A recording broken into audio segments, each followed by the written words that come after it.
it's time to say goodbye. Oh, shit. So we first had this stove about 5 years ago when we first moved into our rental. When we got married, we moved into a rental in Darlinghot. That was when the Mixtape Chef first started. It was a bare bones place. There wasn't anything, or no carpentry, no nothing. All it had was just a sink and a room for the kitchen. So we needed something. I knew I needed a stove, iron, oven.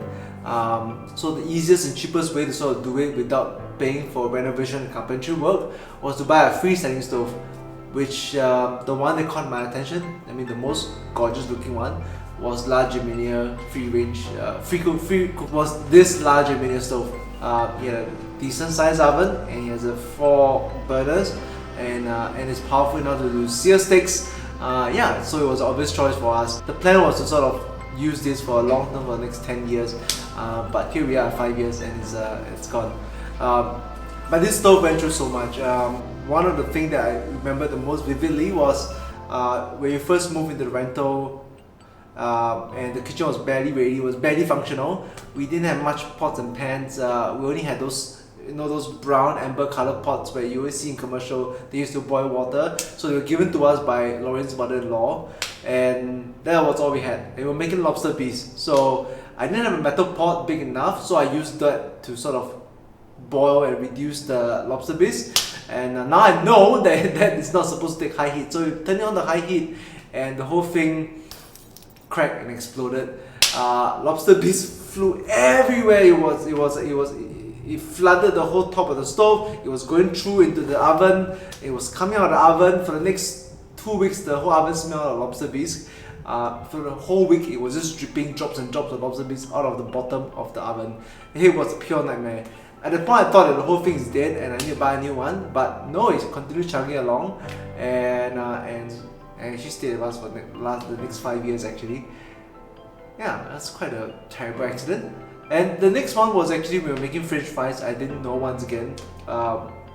We were making French fries that you shouldn't fill up the pot more than halfway of oil because the oil really comes up and it may overflow. And that's exactly what happened. I had so much oil and I put in the fries, the oil overflowed. It came out of the pot, it went to the flames, it caught fire, and then it went into the nooks and crannies once again. It was dripping out of the oven. It was a pure nightmare. At the point in time, I thought that this stove is dead again. I need to spend money for a new one. But lo and behold, it chugged along well for the next 5 years. But the time has finally come that we deem it no longer worth to repair anymore, and we have to get something new. So this is the kitchen tour of Kitchen 2.0, a very exciting one. Let's check it out.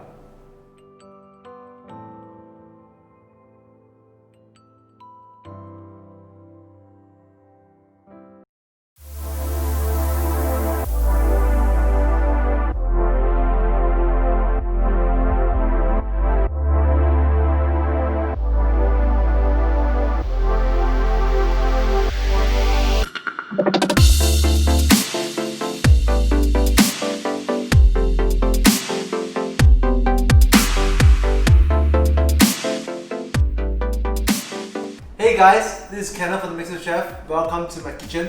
This is Kitchen 2.0 tour. Let's go. So come on in. So first thing we have is actually the kitchen pantry. We built this about a couple of months ago. This system is from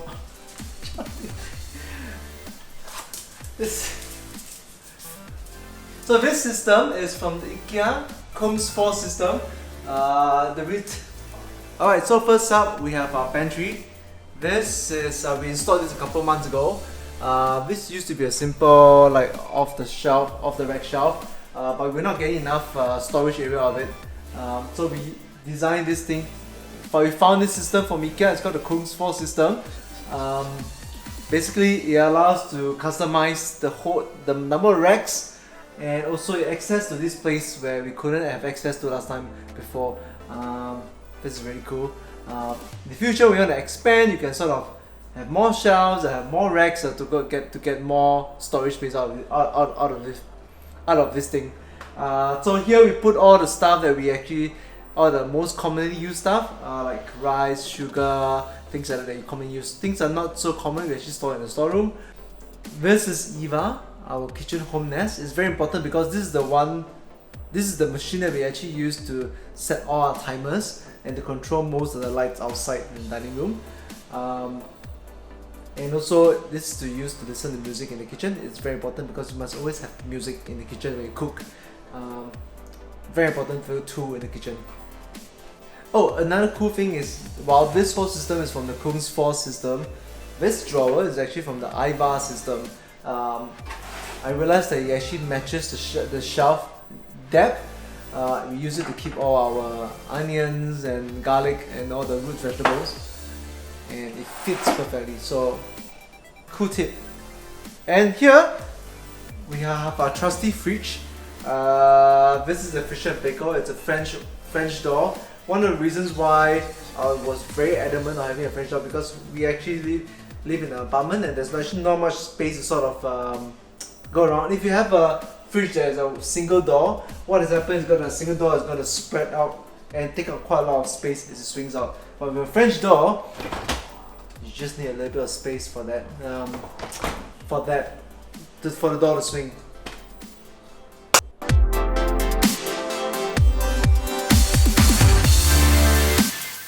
Alright, so about kitchen countertops, we realized that we actually have a stainless steel kitchen. It is the material that I'm actually looking for when I first designed this place 2 years ago. Why stainless steel is because it is the most durable materials. The most important thing I wanted is that I can put a hot pan directly on the tabletop without worrying about it, without the need to go and find those cork or things to make sure that to protect the countertop. So stainless steel is great for that. And also stainless steel is great because it's hardy. I actually make my bread directly on this countertop, and also one day maybe make some roti prata. And here on this side of the kitchen is actually where most of our storage is. For the pots and pans that we regularly use, it's all hang up here. This stuff is really great because it gives you access to the pots and pans in the instant when you need it. And for the things that for plates and all the utensils, we actually hide it in the drawers here. As you can see, there's actually quite a lot of storage space if you're quite minimalist about it. Yeah. Okay, and here we have sort of our little corner. We have a KitchenAid. The reason why the KitchenAid is important because it has a lot of accessories. This is my ice cream churner. This is my meat grinder. Because of the attachment functions which you can buy off the shelf, it takes up very little real estate rather than having multiple devices on the table. This is, well, it's not cheap exactly all the accessories, but it frees up the table for a lot of space. And here we have a microwave, and you'll be surprised how often I use a microwave. And how useful it is. Great for melting butter. It's great for actually to steam rice even. It is very important to have a microwave. I have a little coffee station here, a coffee grinder, and some stuff for coffee, and an instant hot water, which is very important because this one loves hot water. Yes. And on the other side of the kitchen, we have our cooking side. This is the main reason why we actually had a renovation. We used to have a freestanding stove, which is a stove and an oven that's built in together. But the main problem is that we have a lot of, because it's freestanding, there's gaps in between the countertop, and food and oil has been dropping inside. And I think it's about time that we change that. And also because the stove was due for a change, it was getting faulty. So we needed a change, and we decided to change it to one piece. So now we have no gaps. I'm very happy about that. And no gaps for the food to go in. So we got ourselves a new stove from the Bertolini. It's pretty much the same setup as before, 4 burners, and below is the key change. We have the crown jewel, a Combi steam oven. I haven't put this to the test yet, but it's also by Bertolini. And this is going to be very useful for the kitchen workflow. The ability to steam things and not take up space on the stovetop is such a huge benefit if you're cooking a lot of things at the same time. And there's also no need to wash a big wok, which doesn't fit into the dishwasher as well. And here is where we keep all the condiments, just beside the oven for cooking. Yes. So while we have a 60cm stove, we actually have a 90cm hood. This is to just have extra space to capture all the fumes and all the oils from our heavy cooking. And this is from Techno. I chose it because it actually has, what are these called? Baffle filters instead of mesh. Baffle filter is what you actually use in the commercial kitchens. Mesh, while it's efficient, it just tends to sort of collect all the oil and then you have to wash it very often. In this case, it's actually slanted and all the oil sort of drips down the reservoir, so you don't have to clean it that often. So if you're looking for a hood, I recommend one with a baffle filter if you can find it. And here we have a dishwasher. As we do a private dining, we have tons of plates every dinner.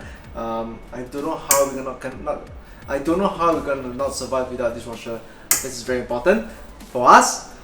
Alright, so we also changed the sink from the previous kitchen.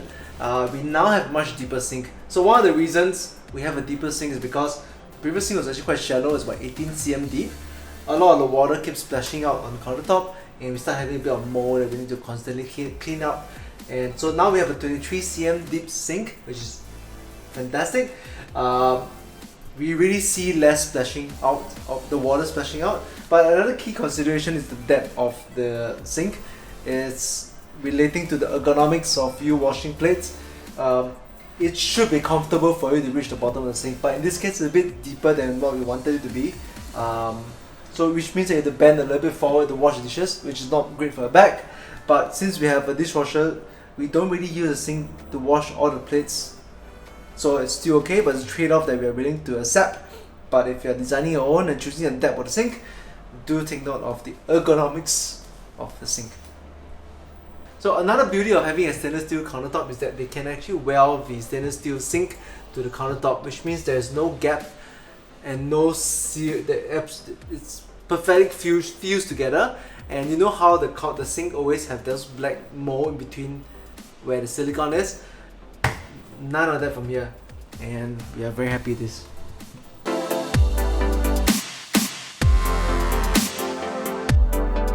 And here on the shelf, we actually have stuff for our mise en place. We have a lot of this little trays that's great for putting your mise en place, different dishes, one dish, one tray for the food, so that things are always organized. And to help things organized, we have a lot of these little bowls to help you put your little like chopped garlic, scallions, whatever things into orderly fashion. And here we have a little IKEA sort of dish rack. I found it great to put all my lids in one convenient place. Whenever you need it, you can always have access to it. And various chopping boards for fruits and things that you don't want to mix up with your main chopping board. I have my knife rack, a magnetic knife rack. So I couldn't really find any place to put it horizontally like we normally do, and I saw on Pinterest that people actually put it vertically, and it sort of saved a lot of space for us. I don't really have a lot of knives, just a bread knife, a good one, simple petty knife and a chef's knife, and that's all I have. Yeah, I'd be surprised you don't need a lot of knives to go through all the stuff that you do actually, just a simple setup. So that wraps up our kitchen tour. I hope you enjoyed it. Let me know in the comments if you want to see anything more from the kitchen or what you want to hear. Maybe a whole episode just on the kitchen design tips. Let me know in the comments. Otherwise, if you enjoyed this video, give it a thumbs up, subscribe, like. It helps us a lot. And thanks for watching. This is Kenneth from the Mixtape Chef signing off. See you.